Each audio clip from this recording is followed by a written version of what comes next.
Olá, eu tô gravando esse vídeo com muita alegria, mas também me sentindo bem desafiada para compartilhar uma palavra do Senhor para a sua vida. E esse vídeo de hoje é sobre a tríade poderosa para ter uma vida, para viver uma vida de milagres do Senhor. E qual é essa tríade, né? Qual é a tríade poderosa para gerar os milagres de Deus na nossa vida? Eu falo que a tríade é a fé, o crer, certo? A fala, o falar, o declarar palavras de bênção e a ação, você agir conforme você crê e você fala, certo? E onde é que eu encontrei, né, essa tríade poderosa? Tá em 1 Reis 17, onde traz a história de Elias e da viúva de Sarepta. A gente vai ler que Elias, ele usava muito as palavras, certo? Para declarar o que ele queria viver.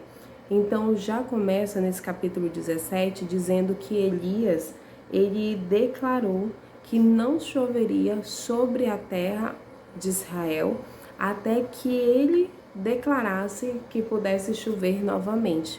E assim foi feito, né? E o Senhor, ele pede para Elias ir se esconder perto de um riacho onde o Senhor ia estar alimentando, dando o mantimento para Elias. E assim Elias faz.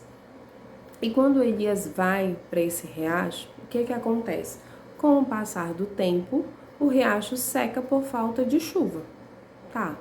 E quando esse riacho seca, o Senhor, ele fala para Elias: levanta-se imediatamente e vá para a cidade de Sarepta e fique por lá. Ordenei a uma viúva daquele lugar que lhe forneça comida. Gente, quando você lê isso, você entende como se as coisas já tivessem providenciadas. Ele fala, ordenei, dar a entender que já está dada a ordem, certo? Ordenei, ou seja, já dei a ordem para que uma viúva, certo, forneça comida, te dê o alimento. E Elias vai para essa cidade. Quando ele chega nessa cidade, ele logo encontra uma viúva. E aí essa viúva, ela tá catando gravetos. E ele pega e pede água para ela. E ela pega imediatamente, ela para de colher os gravetos e vai buscar a água para ele. E nisso que ela tá indo, Elias grita para ela e diz: "Ai, traga pão também". E ela pega e fala assim, no versículo 12: Juro pelo nome do Senhor, o teu Deus, que não tenho nenhum pedaço de pão, só um punhado de farinha no jarro e um pouco de azeite numa botija. Estou colhendo uns 2 gravetos para levar para casa e preparar uma refeição para mim e para o meu filho, para que a comamos e depois morramos. E, gente, quando eu li isso, eu fiquei assim, fiquei bastante impressionada. Por quê? O que hoje acontece, né, na nossa realidade?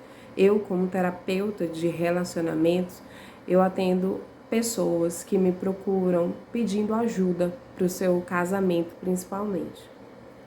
E é muito nítido você ver pessoas sendo bastante agressivas, pessoas sendo bastante desesperançosas. E assim, a gente está vivendo uma época que todos nós temos problemas, essa é a realidade. Todos nós estamos cheios de preocupações, estamos cheios de ansiedade.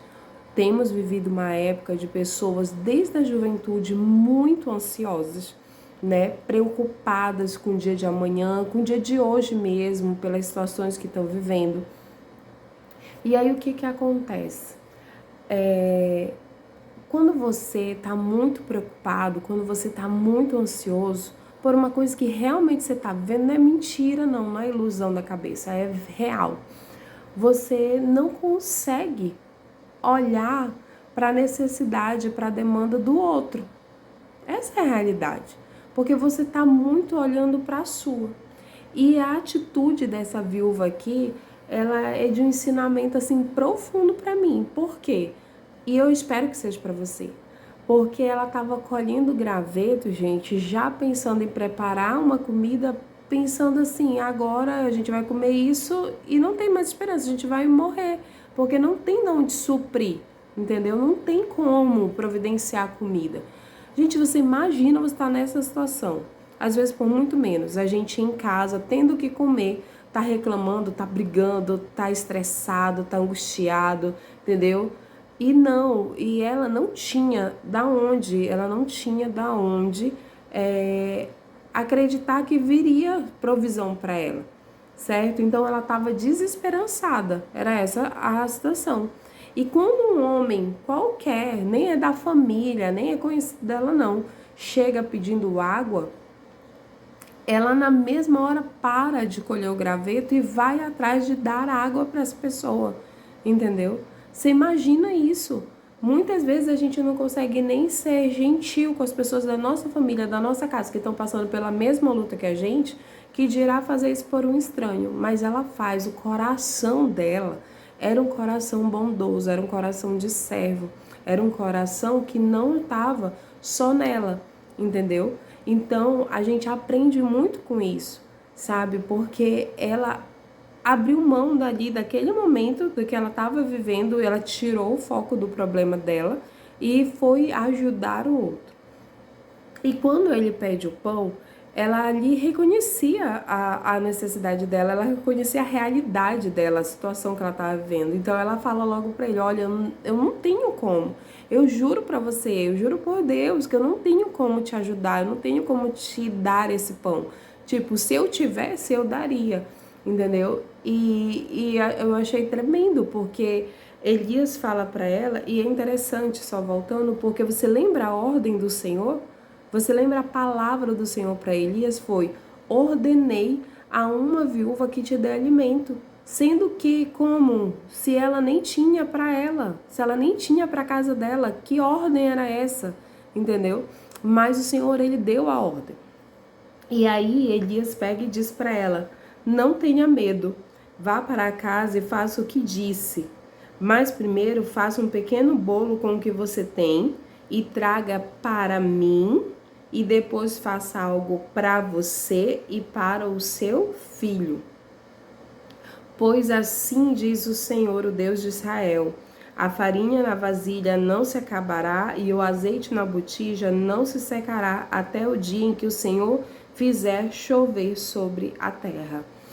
E assim, quando ele fala, presta bem atenção, quando ele fala assim, vá, faça para mim. Quem era Elias, gente, naquele momento? Elias era a materialização ali de Deus, do agir, era o profeta, né? Ele simbolizava esse sagrado, certo? Então, o que a palavra do Senhor ele está nos ensinando? Que primeiro é Deus, certo? Segundo, você.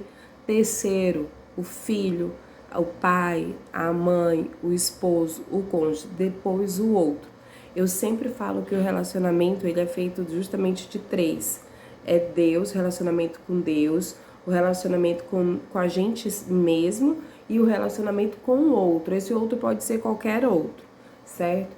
Então eu vejo muitas pessoas, por exemplo, buscando a restauração do seu casamento focado no outro, sabe? O que o outro faz, o que o outro precisa, quando você mesmo está totalmente ferido e se perdeu e nem sabe mais o que gosta, o que quer, sabe? Ou seja, não olha para si, não olha o que Deus, sabe, quer de você. Também tem isso, né? Porque muita gente coloca o relacionamento, o cônjuge, num lugar que não é para colocar, entendeu? A relação, ela acaba assumindo o lugar de Deus, inclusive na sua vida, e aí as coisas desandam, né? Então aqui o que ele ensina é: primeiro Deus faz para mim, ou seja, primeiro para Deus, depois você olha para você e depois o outro, É essa a ordem, sabe? É essa a ordem. É Deus, você e o outro. E esse outro pode ser o cônjuge, pode ser um filho, pode ser um irmão, pode ser o pai e a mãe, certo? E aí tem uma promessa, né? A promessa de Deus é: a farinha na sua vasilha não se acabará, o azeite na botija não se secará, até o dia em que o Senhor fizer chover sobre a terra. E o que foi que ela fez? Ela foi e fez conforme Elias lhe dissera, né? E aconteceu que a comida durou muito tempo para Elias, para a mulher e para a sua família, pois a farinha não se acabava, o azeite também não, né? Conforme a palavra do Senhor. Então, gente, aqui nós vemos justamente a tríade poderosa para viver o milagre de Deus. Ela creu, ela foi e fez conforme a palavra que tinha recebido. Ou seja, para ela fazer, ela precisou acreditar. Ela acreditou na palavra que ela recebeu. Se ela fosse outra e tivesse, ei, eu não te conheço, tipo assim, quem és tu, né? Se tu tá me pedindo água, se tu tá me pedindo pão, porque, tipo assim, tu não providenciou pra ti mesmo. Normalmente, hoje, a gente, como é muito crítico, até diante das coisas que a gente recebe, a gente sempre tem um questionamento para fazer.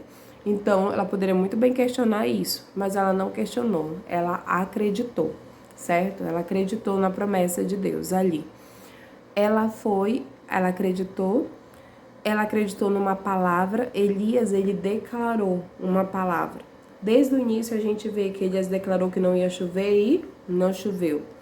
A gente vê Elias declarando que as coisas iriam acontecer se ela obedecesse e aconteceu, certo? E ela agiu, ela foi e fez conforme tinha recebido a palavra, a instrução. Então essa é a tríade e aqui diz que ela viveu o milagre, que não acabou a farinha, que não acabou o azeite, né? E que durou até a chuva voltar e as coisas acontecer. Só que o que acontece, gente? Qual é a realidade na nossa vida hoje? Eu acho que você, assim como eu, passa por isso. Muitas vezes a gente consegue resolver uma situação, certo? E é interessante porque parece assim, a gente resolve uma situação, uma área da nossa vida, e logo depois parece que outra área da nossa vida, ela entra em déficit, ela entra com um problema. Por exemplo, no caso dela, ela estava com um problema financeiro, certo? Ela estava com um problema de provisão na casa dela.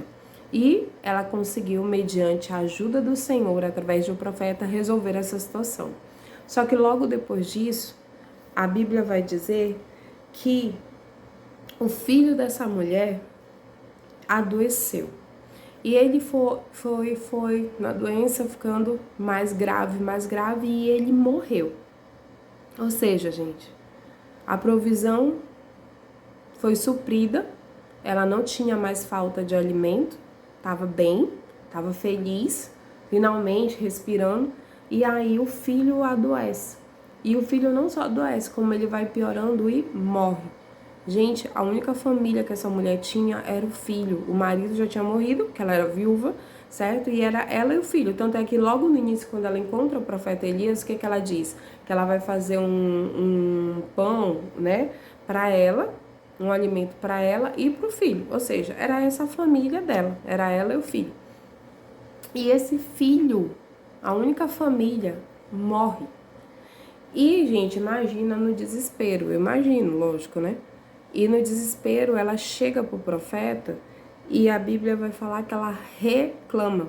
Ela diz assim: que foi que eu te fiz, ó homem de Deus? Ou seja, ela reconhecia que ele era um homem de Deus. Vieste para lembrar-me do meu pecado e matar o meu filho?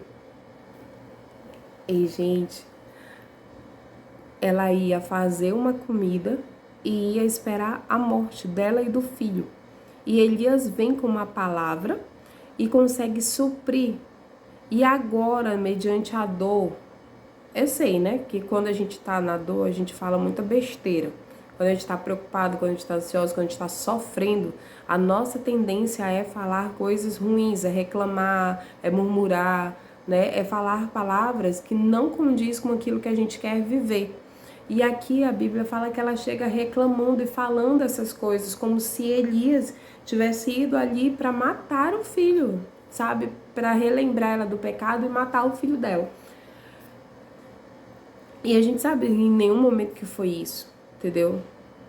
E ela pega e fala isso, mas foi num momento de muita dor. E o Senhor, ele é tão misericordioso porque as nossas palavras, elas têm poder, a Bíblia fala isso. A nossa palavra tem um poder para abençoar ou para amaldiçoar, para trazer vida ou morte.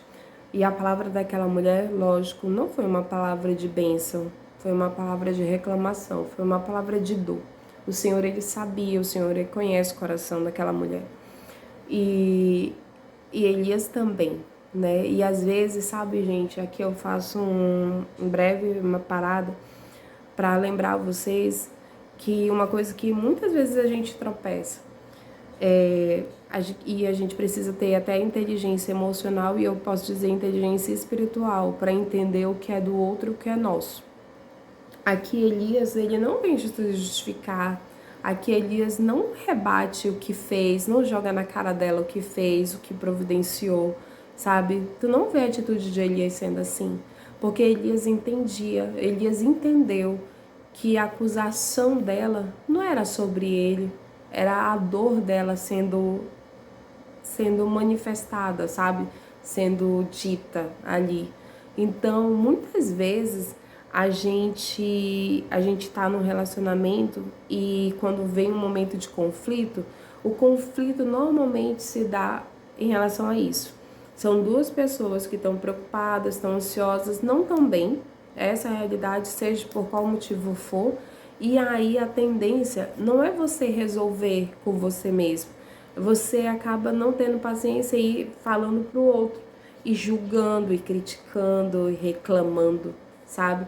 E esse outro, ele também não tem inteligência, e aí ele rebate, ele se defende, ele acusa, normalmente a defesa é acusando também, é julgando também, e aí instala-se o conflito, sabe? No relacionamento, nas relações.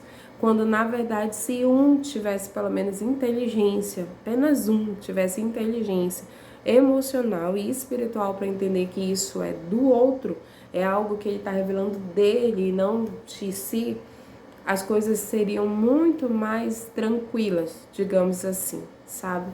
E foi o que Elias fez. Elias não rebateu, não se defendeu, não jogou na cara tudo que tinha feito, não. Elias, ele pega o filho daquela mulher, né? Dei-me o seu filho. Ou seja, me dá, sabe, o seu filho. Dê-me o seu filho, me traga a sua dor. Sabe que eu vou te ajudar mais uma vez, entendeu? Meu Deus. E aí ele pega o filho dessa mulher, ele vai pro quarto, sabe? Ele vai pro quarto e ele clama ao Senhor. Meu Deus. Quantas pessoas justamente poderiam ajudar a outra, pegando essa situação e levando ao Senhor e clamando ao Senhor. Porque essa mulher, gente, ela estava sofrendo, era o único filho, era muito importante, ela estava destruída, era a dor dela. E Elias pega aquilo e leva e clama ao Senhor, sabe? Clama ao Senhor. Você que está no relacionamento e está num relacionamento conflituoso, de dificuldade, de tribulação, olha para essa reclamação, olha para esse julgamento, olha, sabe, para essa acusação e tenta ver onde está a dor do outro e clama ao Senhor. Muitas vezes, gente, muitas vezes os problemas, os julgamentos, os conflitos, no diz respeito àquilo, é algo mais profundo, é algo do outro, sabe? É uma insegurança do outro, é um ciúme do outro, é uma baixa autoestima, é um medo, é a rejeição, é alguma coisa que o outro viveu, que o outro tá passando. O outro tá preocupado. Gente, quantos casais, eu falo por mim mesma e meu casamento. Quantas vezes eu e meu marido, a gente discutia e brigava, entendeu? Quando na verdade a nossa preocupação era financeira, era por causa que as coisas financeiramente não estavam acontecendo na nossa casa. E aí o meu marido preocupado, querendo dar o melhor pra gente, pros nossos filhos, sabe? E eu também preocupada, mas manifestando essa preocupação de maneiras diferentes. E aí qualquer coisa era um atrito e você não consegue entender o que o outro tá falando e levar essa dor, sabe, ao Senhor, levar essa situação ao Senhor, clamar ao Senhor, intercedendo por essa pessoa, intercedendo para que essa situação seja resolvida, sabe? Então ele pega e clama ao Senhor. E ele diz: o Senhor, meu Deus, trouxeste também desgraça sobre essa viúva com quem estou hospedado, fazendo morrer o seu filho? Elias pergunta para Deus. Então ele se deitou sobre o menino 3 vezes e clamou: ó Senhor, meu Deus, faze voltar à vida este menino.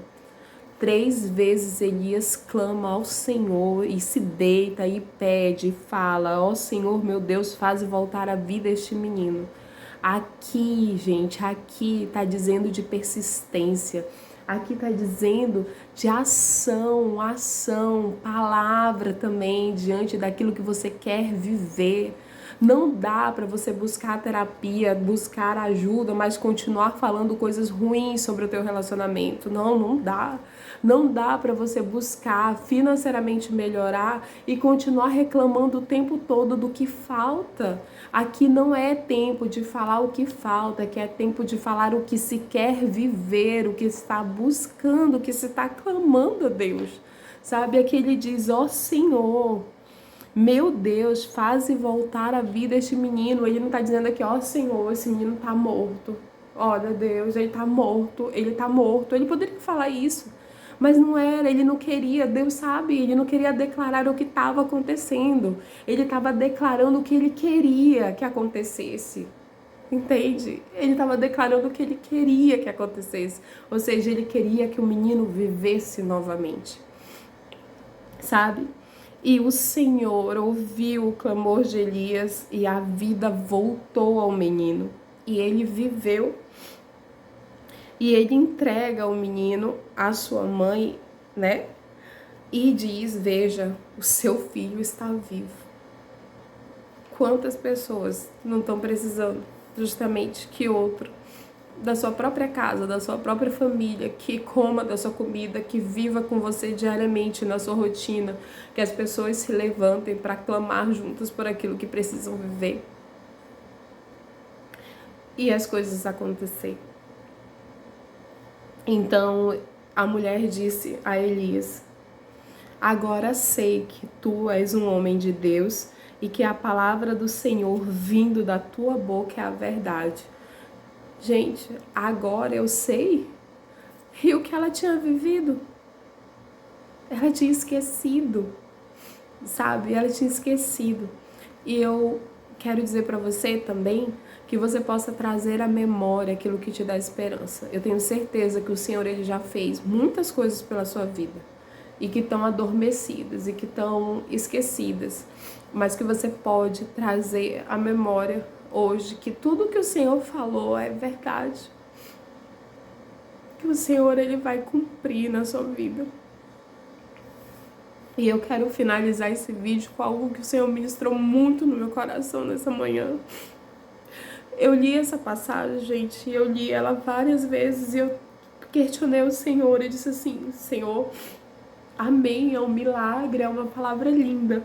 Mas como o Senhor disse assim para Elias: ordenei a uma viúva daquele lugar que lhe forneça comida, sendo que na verdade ela não tinha nem para ela, sendo que na verdade foi todo um processo para ela viver o milagre. Como assim ordenei, né? E eu comecei a questionar a Deus, assim, questionar que eu digo é perguntar: Senhor, como assim? Senhor, como assim ordenei? Ordenei, quer dizer, já dei a ordem, ordenei, sendo que ela não tinha, Deus, ela não tinha. Como? Quando o Senhor ordenou, eu ordenei E lá, na verdade, ela não tinha. Ela estava colhendo gravetos, preparando o pouco que ela tinha ali para ela, para o filho, esperando a morte. Como assim? E aí o Senhor, ele me deu uma palavra. E ele disse assim, que muitas coisas na nossa vida já estão, já são verdade no mundo espiritual. Muitas coisas já são verdade, já são realidade no mundo espiritual, mas que a gente só precisa viver o processo aqui no mundo físico, viver o processo para receber, sabe, para viver aquilo que já é no mundo espiritual. Então, gente, eu quero dizer para você que a restauração do teu casamento, da tua família, já é no mundo espiritual. Ela já existe. Que a tua provisão financeira, se você está com problema financeiro na sua casa, já existe. Se você está passando por doenças, o Senhor, ele é fiel para curar você. Já existe. Você só precisa viver o processo aqui no mundo físico. Sabe que no mundo espiritual já tem a ordem do Senhor sobre a sua vida, sobre a sua família, sobre a sua casa, sabe? E você só precisa viver o processo. E esse processo é acreditar, crer, certo? Falar, declarar palavras de vida daquilo que você quer viver, sabe, gente? Profetiza, indo além do que você consegue ver, sabe? Aqui o rapaz estava morto, mas ele não disse tá morto, ele disse, Senhor, ele diz assim, faze voltar à vida este menino, ou seja, declarando o que queria viver, sabe? E ele agiu. Aqui diz que 3 vezes ele se deitava e levantava, e deitava e levantava, e deitava e levantava, ou seja, teve ação. Teve ação da mulher também quando foi fazer ali, sabe? Então é isso, eu quero deixar você com essa palavra que foi tão bênção na minha vida e eu decidi compartilhar com vocês. Essa é a tríade poderosa para viver aquilo que já é no mundo espiritual, para você, para o seu casamento, para a sua família, em nome de Jesus.